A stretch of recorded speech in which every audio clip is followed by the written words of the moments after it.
In this video series, I'm going to introduce course management principles. I'm going to go through key decision-making methods that are guaranteed to lower your scores. Throughout these videos, I'm going to be referring to something called Decade Golf that has been created by someone called Scott Fawcett that has completely changed how golfers of all levels, even at the top, view course management. Regardless of your playing level, the tee shot is probably the most important shot in all of golf as it's the first shot on each hole. Having a clear strategy of which club to take and being able to do this reliably under pressure gives you the best chance of the lowest score on that hole. The first thing you need to understand though is something called a shot pattern. In short, a shot pattern, which is individual to you, is the distance you hit the ball on average, both long to short, so i.e. front to back, and left to right.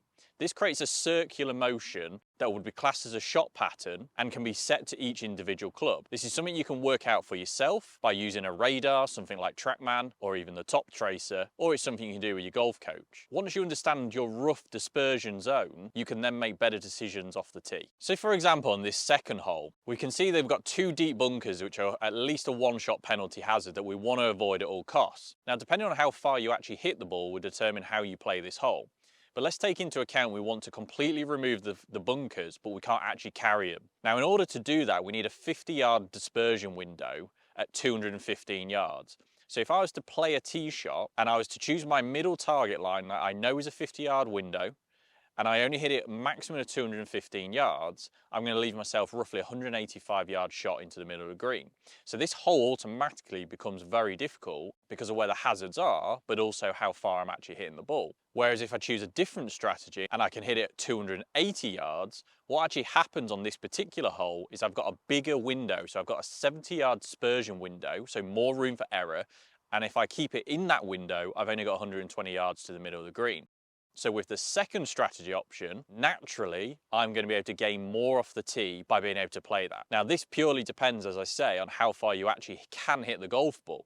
But what a lot of players will do, even if they can't carry the bunker, they'll still choose their longest club in the bag. This then means they're aiming for a very, very small target, probably 25 yards of the fairway, but their dispersion shot pattern is much wider than that, which means on average, they're going to hit a lot of shots into those bunkers, meaning they're going to have to chip out sideways, they're going to get stuck in there, and they're essentially bringing in doubles, triples and more just by poor decision making. So I'm going to go through this hole with the two different strategies and we're going to see how that plays out. So for me to hit 215 yards, I'm not just trying to carry the ball there, I'm taking into account the conditions, the wind, how I'm feeling with my swing to a certain degree. And what I've selected is a 6-iron. I'm going to aim to roughly carry this about 200 yards, allowing for at least 15 yards of run.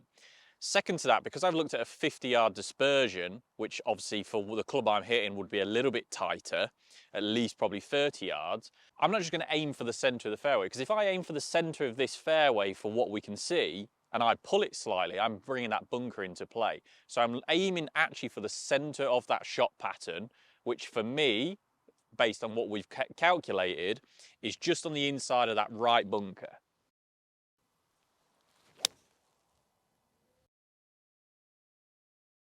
So that's a really good example of the shot pattern we were talking about there, because I've actually missed my centre of my target probably by at least 15 yards there because I've really pulled that. But because of my aim and my course management, I'm bang in the middle of the fairway. Okay, so going to shot 1, where I calculated 215 yards off the tee, I've successfully hit my zone. I didn't hit that particularly great, so I've probably lost 10 yards, but that's normal within the long to short part of the shot pattern. And to a middle flag, I've left myself 195 yards. Now, obviously, that is a long way into a par 4, but what you've got to calculate and take into account is this is an extremely tough tee shot and overall an extremely tough par 4. So making a bogey here is never actually a big deal.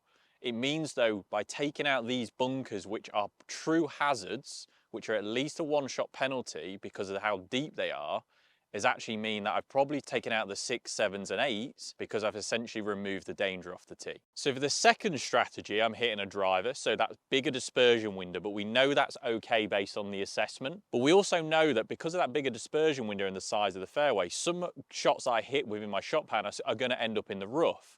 But that's important to remember that's okay because I'm only going to have roughly 120 yards to the green. So I'm going to take that challenge on. Same target as I had with the iron, which is not down the dead centre of the fairway, which is slightly right.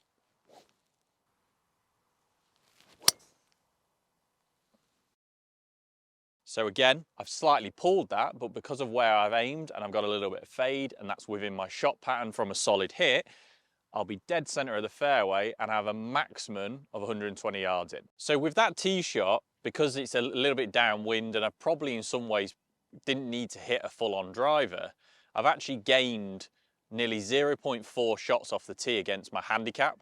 So by actually hitting this where I have, I've now only left myself an 80-yard shot to an extremely tough par 4.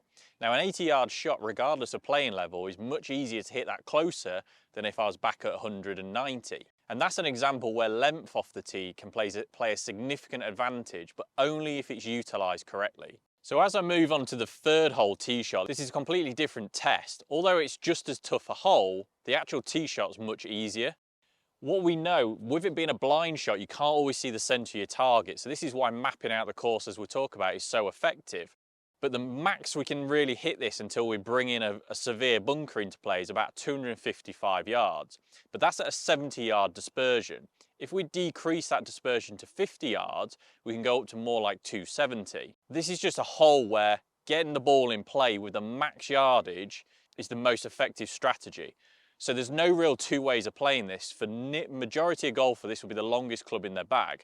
I'm going to use a 3 wood, and I know my target, based on my assessment, is going to be roughly at the path, and I've got to commit to that line.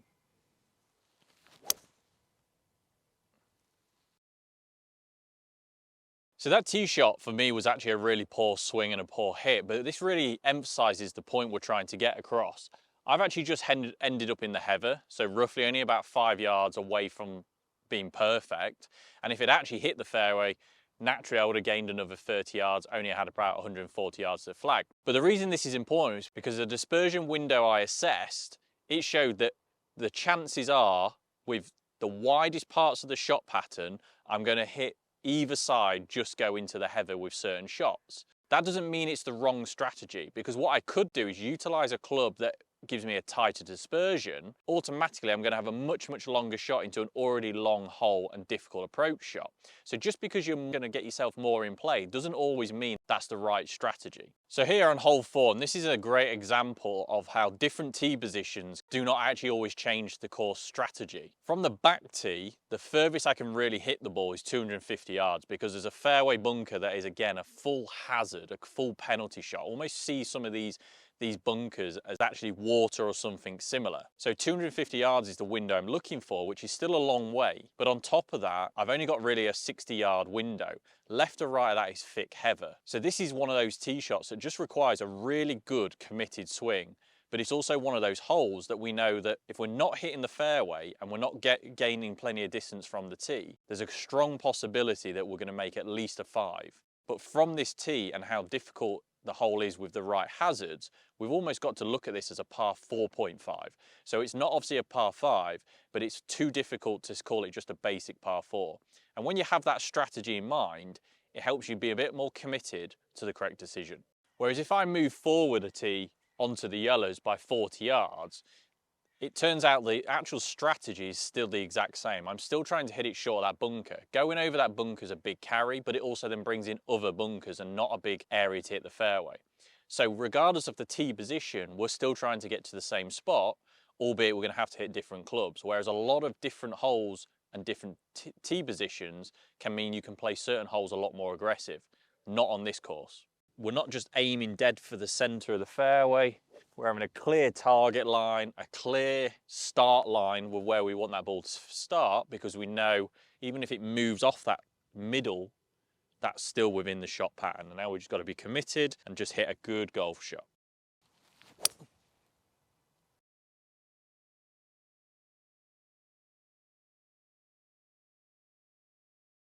So here I've hit a perfect tee shot. I've virtually hit my target line, but as an example is we're only 10 yards away from being in the rough. And if we're in that rough, we're struggling to get to the green.